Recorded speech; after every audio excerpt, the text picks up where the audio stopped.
사도행전 18장 12절부터 23절에 있는 말씀으로 큐티인 제목은 계속되는 전도 여행입니다. 아덴에서 몇 사람의 성도가 바울을 따르기는 했지만 실패나 다름이 없었습니다. 그러나 이런 경험이 고린도 전도에 큰 도움이 되었습니다. 바울은 고린도에서 아굴라와 브리스길라 부부를 만나죠. 바울과 마찬가지로 이 부부의 생업도 천막을 만드는 것이었습니다.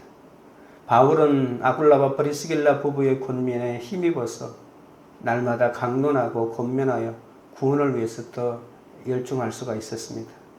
우리가 생업도 중요하지만 구원에 집중하면 우리가 전하는 복음에 더욱 힘과 생명이 넘치게 됩니다. 기다리고 기다리던 실라와 디모데가 고린도에 도착하자 바울은 하나님의 말씀에 붙잡혀 오직 예수가 그리스도라고 강력하게 전합니다. 예수를 믿어도 이 말씀의 구조 안에 있기 위해서는 자기 혼자 말씀을 열심히 볼 뿐만이 아니라 항상 말씀 공동체 안에 거하는 것이 중요합니다. 말씀이 나를 붙들고 또한 지체들이 나를 계속 붙잡아주기 때문이죠. 그러나 복음을 전해도 구원의 역사가 일어나는 곳에는 이 대적과 비방이 있다는 것 또한 알아야 합니다. 그때 그 대적과 비방에 대항하지 말고 옷을 털며 그 상황을 피해야 합니다. 유대인이 복음을 대적하자 이방인 디도 유스도의 집과 회당장 그리스보의 온 가족이 복음을 받아들이는 역사가 일어났죠. 그리고 수많은 고린도 사람들이 세례를 받았다고 했습니다. 나는 대적하고 비방하는 내 가족 때문에 내가 디도 같은 믿음 좋은 사람, 말씀 공동체에 잘 붙어갔더니 결코 변하지 않을 것 같은 내 자녀가 변하고 유대인의 회당장 같은 내 남편이 변해서 온 집안이 예수를 믿게 될 수가 있는 것이죠. 오늘은 이 사도 바울이 2차 전도 여행을 마무리하고 또 3차 여행을 다시 떠나는 장면이 오늘 나타납니다. 첫째는 약속의 말씀이 성취된 판결입니다. 12절 13절입니다. 갈리오가 아가야 총독되었을 때에 유대인이 일제히 일어나 바울을 대적하여 법정으로 데리고 가서 말하되 이 사람이 율법을 어기면서 하나님을 경외하라고 사람들을 권한다 하거늘. 유대인들은 바울이 예수를 그리스도라고 하고 복음을 전한 것에 화가 나서 이 복음 전파를 방해합니다. 유대인 무리는 결코 하나가 될 수 없었지만 그들의 사회적인 지위와 능력이나 재능이나 또 로마의 법까지 모든 것을 동원하여 일제히 일어나 오직 한 가지 목적인 바울을 대적합니다. 이런 일에 공정성은 눈 씻고 찾아볼 수가 없습니다. 우리가 집에서도 회사에서도 어디나 능력이 왕노릇하면 다 망하게 되는데 그들은 잘 모르는 거죠. 가난한 자, 부자, 배운 자, 못 배운 자 모두에게 끊임없이 문제가 일어나지만 같이 모여 서로를 치열할 수 있는 것은 자신이 죄인이라는 고백이 없이는 불가능하죠. 이 유대인들은 자신의 죄라고는 누구만큼도 볼 수 없기 때문에 자신들을 위협하는 어떤 사람이라도 이렇게 함께 대적하여 죽이려고 덤비는 겁니다. 어설픈 문제로는 내 자신의 죄성을 결코 알 수 없잖아요. 그래서 모든 큰 문제가 연쇄적으로 일어나야 완악한 내 죄가 비로소 깨달아지는 거죠. 우리 삶 가운데 일어나는 많은 문제가 아직도 내가 내 잘못을 깨닫지 못하기 때문에 계속해서 일어나는데 계속 원망만 하다가는 더 큰 문제가 계속 연달아 일어날 수가 있습니다. 일제히 일어나서 나를 대적하는 이 문제, 이 12절에 있는 중간쯤 뒷부분에 보십시오. 유대인이 일제히 일어나 바울을 대적했다라고 말하지 않습니까? 일제히 일어나서 나를 대적하는 문제는 나를 죽이려는 문제가 아니라 바로 이 성령께서 나에게 허락하시는 문제라고 볼 수가 있습니다. 이 문제를 잘 풀면 성령의 인도함을 받는 삶을 살 수가 있는 것이죠. 그런데 이 문제를 계속 인간적인 관점에서만 바라보면 이 문제가 끝이 없습니다. 똑같은 심판이라도 회개하면 구원이고 회개하지 않으면 멸망의 사건이 되듯이 똑같은 문제 속에 말씀이 들리면 그 문제는 성령이 내는 문제가 되는 거죠. 그래서 문제가 일어났을 때 우리가 세상 방법으로 문제 해결을 하려고 하지 말고 이 문제를 해석을 해야 되는데 그 해석은 말씀으로만 가능하다는 것입니다. 그리고 말씀으로 문제를 해석할 때 그 한가운데 중심점에는 나는 죄인이다라고 하는 것이고 하나님이 옳다라고 하는 그런 것들을 통해서 내가 억울하다가 아니라 내 속에 있는 잘못을 발견하는 그러한 길로 나아가면 이 문제를 통해서 하나님을 만나고 성령의 인도함을 받을 수가 있는 것이죠. 유대인들이 바울을 고발한 내용을 보면 허술하기 짝이 없습니다.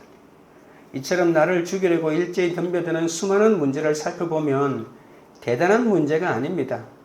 별것 아닌 문제들이 참 많습니다.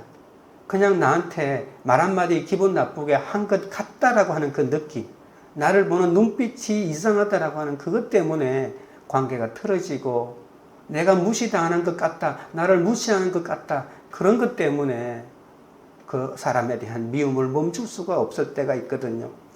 죄의 크고 작음이 아니라 사건을 통해 예수를 만났을 때 만났느냐 안 만났느냐의 문제가 더 중요한 것입니다. 이 모든 사건을 통해 내가 죄인임을 깨닫는다면 이것이 정말 성령의 문제가 되는데 우리 삶 가운데 일어나는 모든 사건들을 말씀을 통해서 해석하려고 하는 노력이 필요합니다. 14절입니다.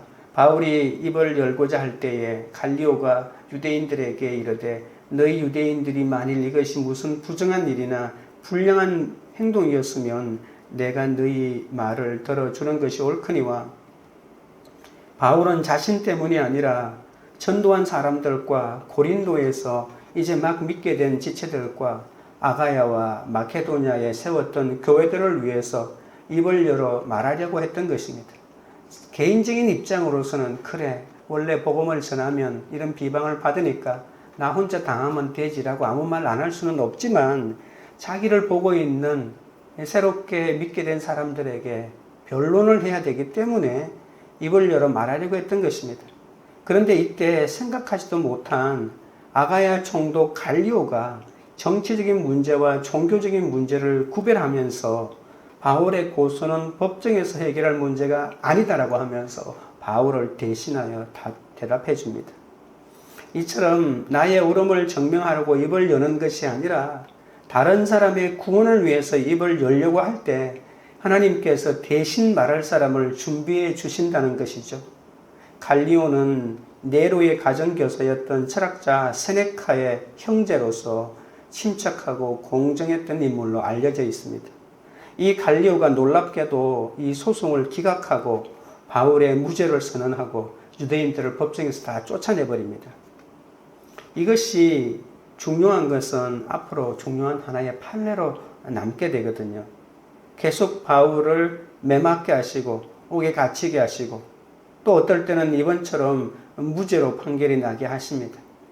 바울의 환상 가운데 나타나신 주님의 격려와 약속의 말씀이 갈리오의 판결 과정에서 성취되는 것이 놀랍지 않습니까? 우리가 어제 본문에서 살펴보았듯이 두려워 떨고 있는 바울에게 주님이 환상 가운데 나타나서 두려워하지 말라고 말씀하지 않습니까? 그리고 내가 너와 함께 있다라고 이렇게 말하면서 어떤 사람도 너를 대적하여 해롭게 할 자가 없을 것이다. 그리고 이 성에 내 백성이 많음이다. 너는 말하라. 이렇게 강력하게 침묵하지 말고 말하라고 하는 말씀을 들었는데 그것이 바로 이 법정에서 정말 하나님의 말씀이 흔히 아니다라는 것을 깨달을 수 있는 아주 중요한 체험이라고 볼 수 있습니다. 그럼 매맞는 것은 저주이고 무죄는 축복일까요? 성경을 우리가 차례대로 읽는 이유는 지나고 보면 모든 것이 하나님이 준비하신 완벽한 세팅이라는 것을 알 수가 있죠. 그래서 하나님의 순서에 있다는 것을 우리가 알게 됩니다. 하나님은 이러한 아주 긴 완벽한 경륜을 하나님께서 이루어 가시면서 우리에게 어떨 때는 이렇게 저주 같은 매맞는 일을 당하게 할 때가 있고 또 어떨 때는 이렇게 무죄백방할 때가 있다는 것이죠. 하나님은 아시아로 또 무시아로 가는 모든 길을 막았지만 또 빌립보로 직행하게 하셔서 또 하나님의 말씀의 복음이 열매를 맺는 것, 또 열매를 맺었지만 또 빌립보 감옥에 갇히는 것, 그 속에서 또 한밤중에 찬양했지만 그 찬양이 신앙 고백이 되고 복음 전도가 되어 그 정치범들의 죄수들이 그 복음을 듣게 되고 또 복음의 씨앗이 이 유럽의 지식층에 들어가게 되는 이런 끊임없는 이 순환의 모습을 봤을 때 하나님은 우리가 생각하는 것처럼 태평무사한 것들이 축복이 아니라는 것을 알 수가 있습니다. 문제 중에 문제, 핵심 중에 핵심은 얼마만큼 복음이 전해지느냐. 착한 일, 선한 일은 그것이 구원에 관련된 일이냐 아니냐가 중요하다고 우리가 볼 수가 있겠죠. 맨날 좋은 것은 축복이고 나쁜 것은 저주라고 하면 이 성령의 문제를 우리가 볼 수가 없습니다. 갈리오라는 사람의 역할은 이 땅에서 바울에 대한 고소를 기각한 일 이 하나뿐 아닙니까? 계속 바울을 따라와서 바울의 편을 들어주는 건 그런 거 아니잖아요. 하지만 이 의외의 도움을 준 갈리오의 판결은 후에 바울이 복음을 전하는데 큰 도움이 되었을 것입니다. 내 입을 닫는 것은 내 생각이 죽어질 때 가능하고 이것이 바로 이 시대의 순교 아니겠습니까? 여러분, 우리는 이 시대에 순교가 없다고 하겠지만 이 시대의 순교는 내 자아를 죽이는 것입니다. 나를 부정하고 나를 십자가에 못 박는 것이겠죠. 우리는 성령 충만을 구해야 하고 이때 나의 모든 문제가 나의 자존심을 건드리는 감정의 문제가 아니라 성령께서 나를 하나님의 사명자로 이끌어가기 위한 성령의 문제로 바꾸어 주신다는 것을 우리가 말씀 묵상을 통해서 계속해서 우리가 확인하고 나가야 합니다. 15절부터 17절입니다. 만일 문제가 언어와 명칭과 너희 법에 관한 것이면 너희가 스스로 처리하라. 나는 이러한 일에 재판장 되기를 원하지 아니하노라 하고 그들을 법정에서 쫓아내니 모든 사람이 회당장 소스데네를 잡아 법정 앞에서 때리되 갈리오가 이 일을 상관하지 아니하니라. 오늘 나에게 닥친 문제가 너희 언어와 명칭과 법의 문제라면 너희의 문제이지만 구원의 언어와 명칭과 법의 문제라면 성령께서 처리해 주신다는 그런 말이죠. 이것을 알게 되면 성령의 문제인지 나의 문제인지 결정이 됩니다. 어떤 나에게 발생한 문제를 나 개인의 문제인지 성령의 문제인지를 판단하면 어떻게 대응하실까라고 하는 것을 우리가 알게 되겠죠. 우리는 이 언어와 명칭과 법에 너무 집착하는 말이 있습니다. 나에게 무슨 말했지?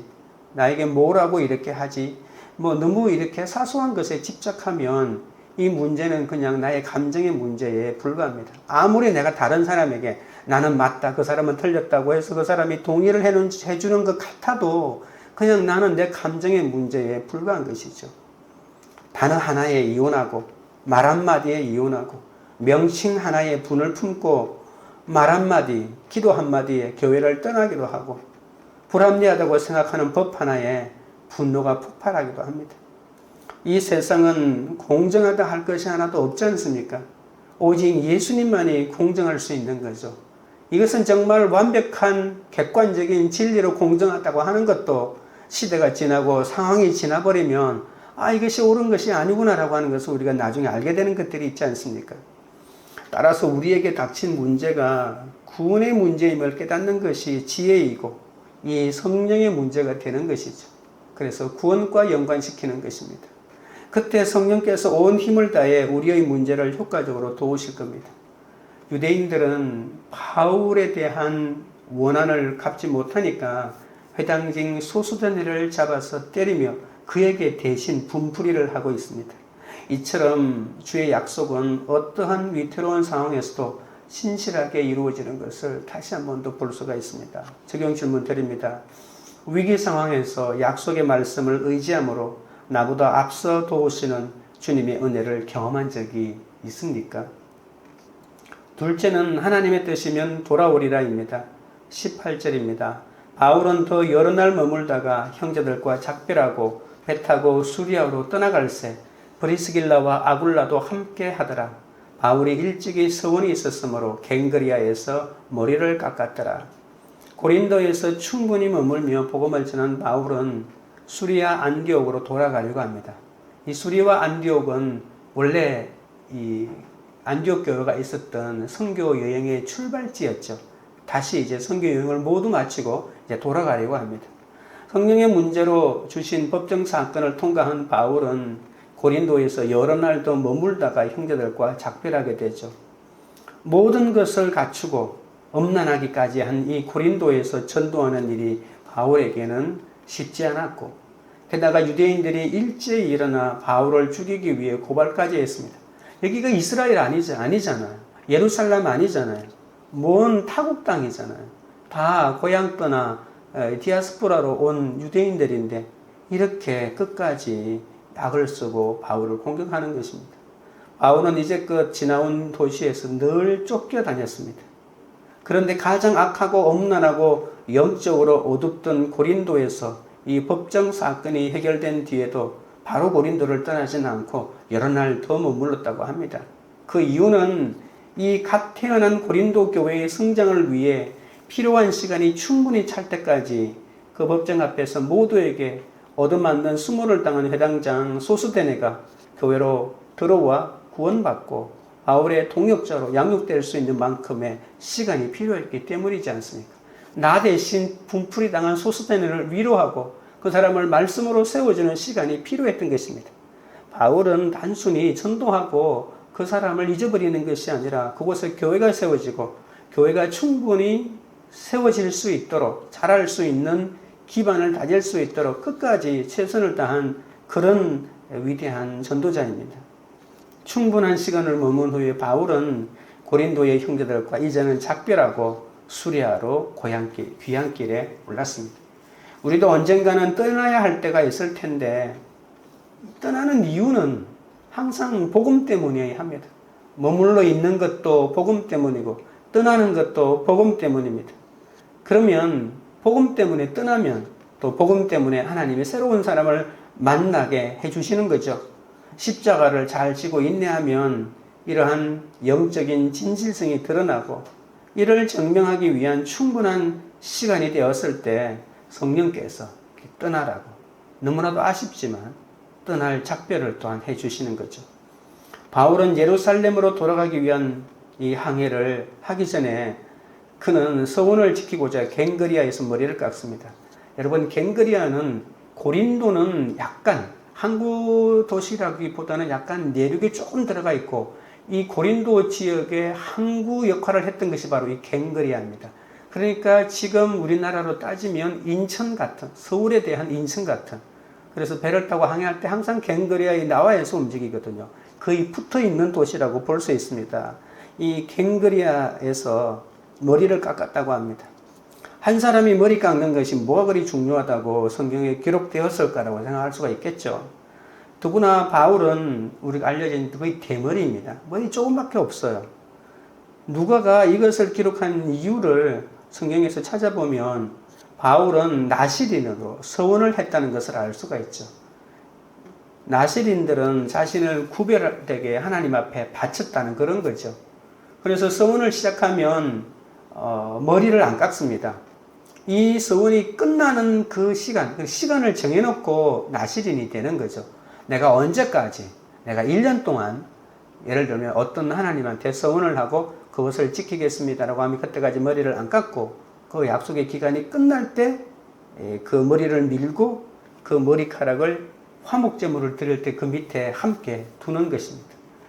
그때까지 또 포도주도 마시지 않고 시체도 마시지 않고 뭐 이런 여러 가지 부수적인 것들이 있습니다. 여기서 이 서원이라고 하는 말은 구별하다, 성별하다는 뜻이잖아요.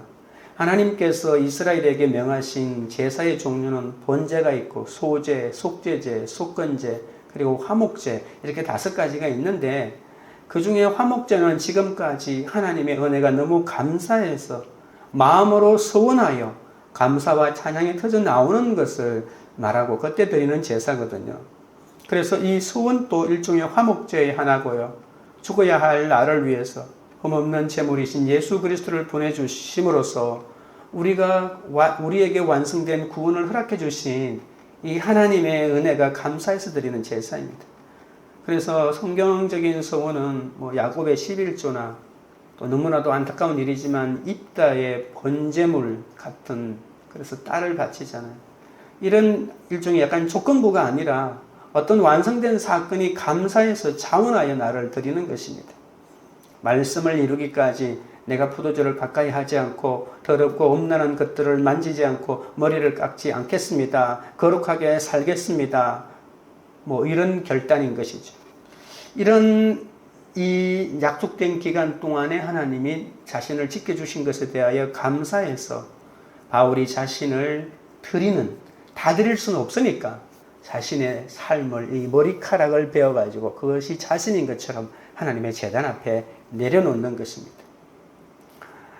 이 하나님은 이 법정의 문제를 성령의 문제로 바꾸어진 여러 가지 이러한 일도 그리고 복음을 전하는 이 하나하나가 다 바울의 이러한 나시린의 어떤 결단도 하나님과의 관계의 교제 속에 아마 한 역할을 했다고 볼 수 있습니다. 문제 해결을 바라지 않고 오로지 구원을 생각한 바울처럼 이 서원은 감사의 예물로 나를 드리며 구별된 인생을 결단하고 사는 것을 말합니다. 19절, 20절, 21절입니다. 에베소에 와서 그들을 다시 머물게 하고 자기는 회당에 들어가서 유대인들과 변론하니 여러 사람이 더 오래 있기를 청하되 허락하지 아니하고 작별하여 이르되 만일 하나님의 뜻이면 너희에게 돌아오리라 하고 배를 타고 에베소를 떠나 갱그리아에서 배를 타고 떠난 바울 일행은 2차 전도 여행의 원래 목적지였던 에베소에 도착하죠. 그러니까 지금으로 말하면 그리스에서 바다를 건너가지고 터키로 가서 바로 이렇게 에베소에 머무는 거죠. 이것은 에베소가 목적이 아니라 이 배의 항로 자체가 그렇습니다. 에베소에 갔다가 다시 이제 이스라엘의 가이사랴로 아마 가게 될 것입니다. 이곳은 로마로 가기 전에 가장 힘든 곳이었잖아요. 우상의 세력이 강력한 도시였는데 에베소에 도착한 바울은 여기에서도 지나가는 길임에도 불구하고 회당을 찾아 성경을 펴서 구속사로 자신의 이야기를 전하면서 복음을 전합니다. 바울은 유대인들의 방해에도 불구하고 어디를 가든지 이 동족의 구원을 위해 먼저 회당에 들어가서 복음을 전합니다. 회당에 안 들어가면 안 될까요?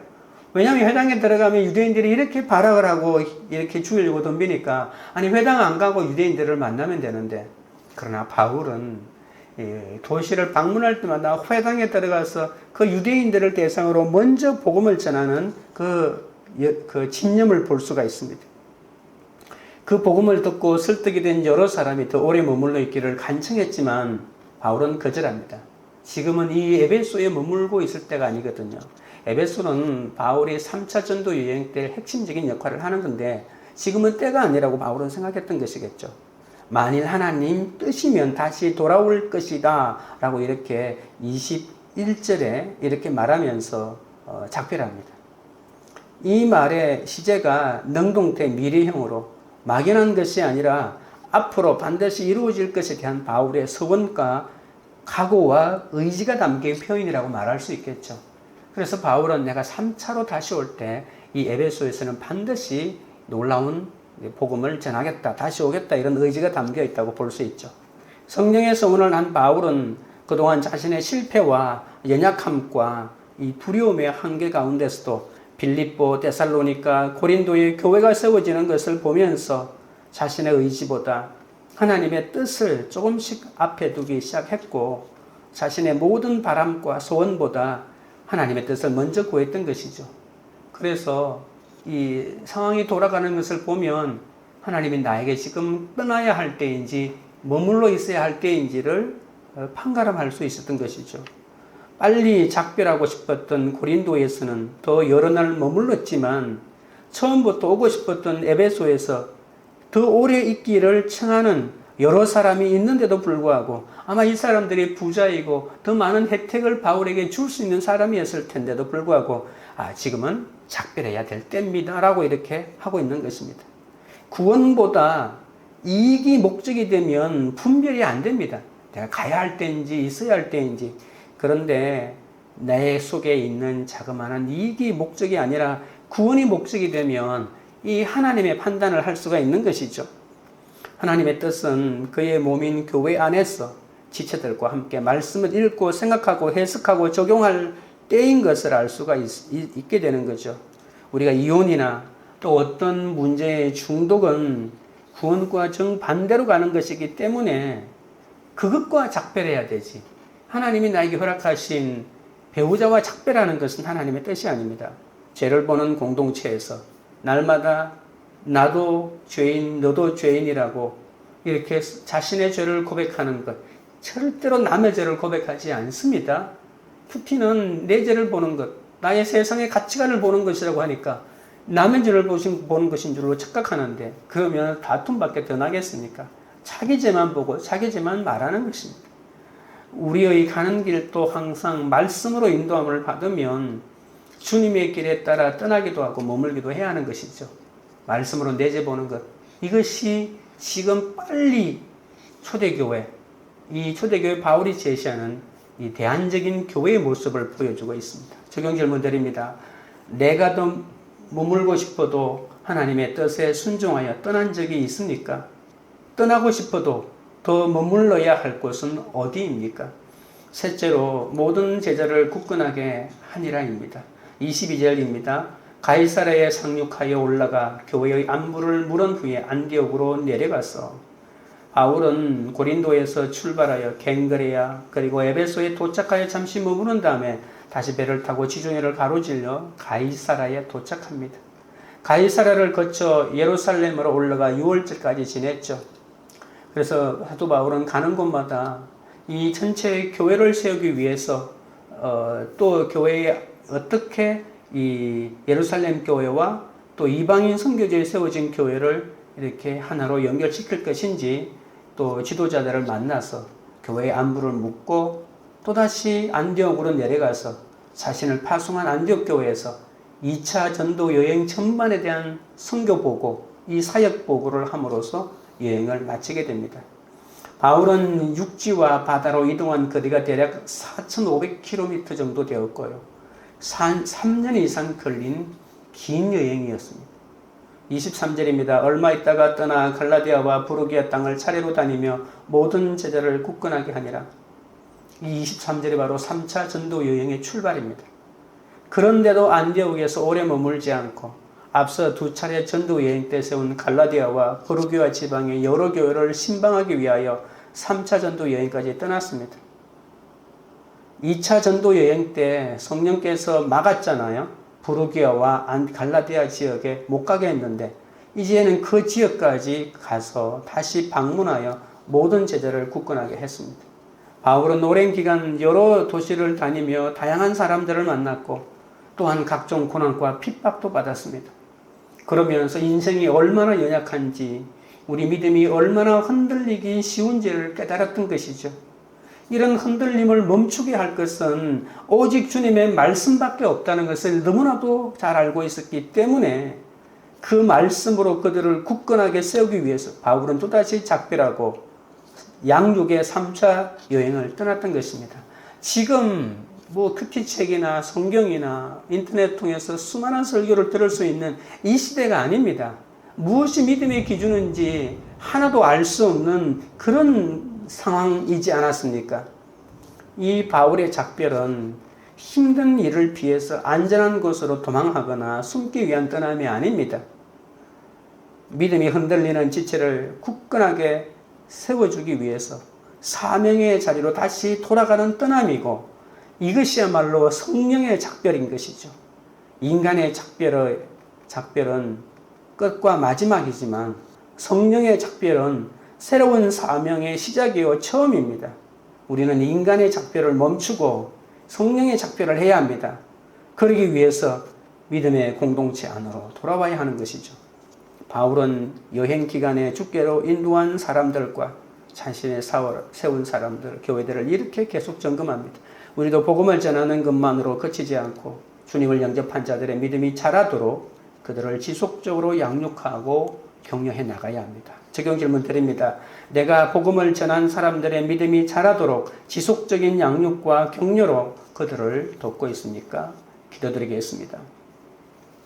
하나님 아버지, 고린도 전도에 힘들어하는 바울에게 찾아오셔서 환상으로 두려워하지 말라, 내가 너와 함께 한다고 하시고, 이 성중에 내 백성이 많으니 담대하게 말하라고 하신 주님, 이 약속의 말씀을 오늘 갈리오를 통하여 이루어 주시니 감사하고 감사드립니다.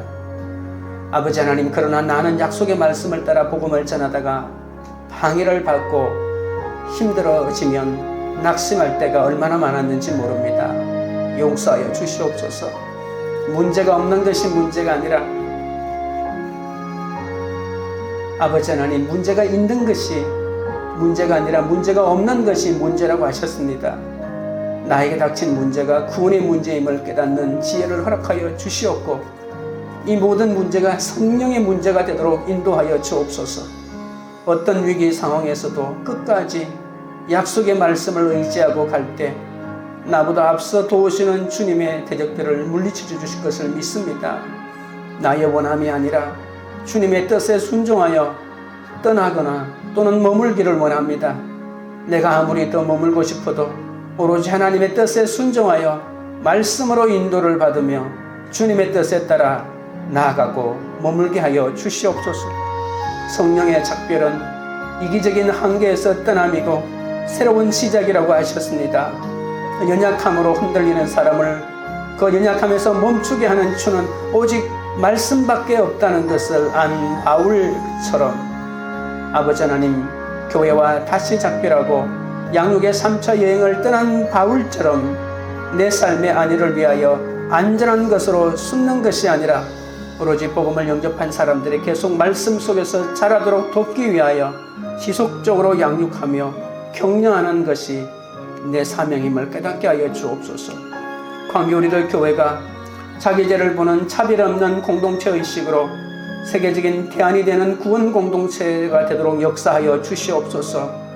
교회가 자발적인 서원으로 전도하고 양육하고 가르치는 사명의 자리에서 인내함으로 굳건한 공동체로 세워지게 하여 주시옵소서. 각자의 문제에서 나만의 언어와 명칭과 법에 대한 집착을 내려놓고 성령의 문제로 주께 맡길 수 있도록 역사하시고, 어떤 상황에 놓이더라도 내 뜻이 아닌 하나님의 뜻대로 행하여 가정을 지키고 중독을 끊어내는 이 성령의 작별을 잘할 수 있도록 역사하여 주시옵소서. 예수 그리스도 이름으로 기도드리옵나이다. 아멘.